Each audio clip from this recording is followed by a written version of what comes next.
না না, আজকে কোনো কমেডি ভিডিও তোমাদের জন্য নিয়ে আসিনি। আজকে একটা ডিমের সুন্দর রেসিপি নিয়ে এসেছি। অনেকেই হয়তো খেয়েছো, অনেকেই হয়তো খাওনি। ডিম পোস্ত। আমরা তো সবাই দেখো ডিম কষা খাই, তো এই ডিম পোস্তটা কিন্তু ভীষণ ভালো লাগে।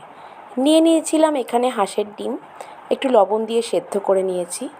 আর দেখো ডিমগুলো ছুলে নিলাম, আর ছুরি দিয়ে এভাবে একটু কেটে নিচ্ছি, তাহলে কি ভেতরে মশলাগুলো খুব ভালো করে ঢোকে। এবার কড়াইতে তেল দিয়ে দিলাম দুটো তেজপাতা, আর দিয়ে দিলাম কুচনো পেঁয়াজগুলোকে একটু ভালো করে ভাজা হওয়ার পর এখানে দিয়ে দিচ্ছি একটু লবণ, যাতে তাড়াতাড়ি ভাজাটা হয়ে যায়। তোমরাও নিশ্চয়ই তাই করো। এবার দেখো কি করছি।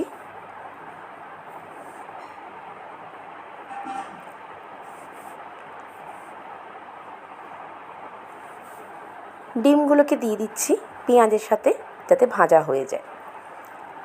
ডিমগুলো আগে থেকে ভাজিনি, এই পেঁয়াজের সাথে ভাজা হলে বেশ খেতে ভালো লাগে। আর এখানে দেখো মশলার মধ্যে করে রেখেছি একটু পোস্ত, একটু কাজু নিয়ে নিয়েছিলাম, আর কয়েকটা কাঁচা লঙ্কা। এই দিয়েই কিন্তু মশলাটা বানিয়ে রেখেছি। এবার ডিমটা যেই ভাজা হয়ে গেল, মশলাটা এখানে দিয়ে দিলাম। একদম সহজ রান্না, আর খুব চটজলদি রান্নাটা হয়ে যায়, খেতেও কিন্তু অসাধারণ লাগে।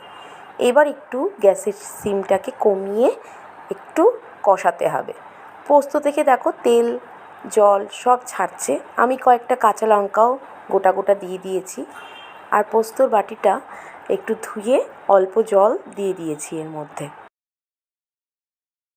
এবার তোমরা তোমাদের মতো লবণ মিষ্টি একটু দিয়ে দেবে, যেহেতু পোস্ত আমি কিন্তু একটু মিষ্টি দিয়েছি। এবার সামান্য একটু জল দিয়ে ঢাকা দিয়ে রেখেছিলাম। নামানোর সময় একটু কাঁচা সর্ষের তেল এর ওপর দিয়ে ছড়িয়ে দিলাম। পোস্তর মধ্যে কাঁচা সর্ষের তেল দিলে কিন্তু খুব সুন্দর একটা স্মেল আসে। দিয়ে দিলাম এর মধ্যে একটু ধনেপাতা। দেখো এবার একটু স্ট্যান্ড বাই রেখে দিয়েছি। এবার হয়ে গেল আমার ডিম পোস্ত। অসাম একটা খাবার, যেটা ভাত রুটি পরোটা সব কিছুর সাথে যায়। তোমাদের কেমন লাগলো একটু জানিও। টাটা।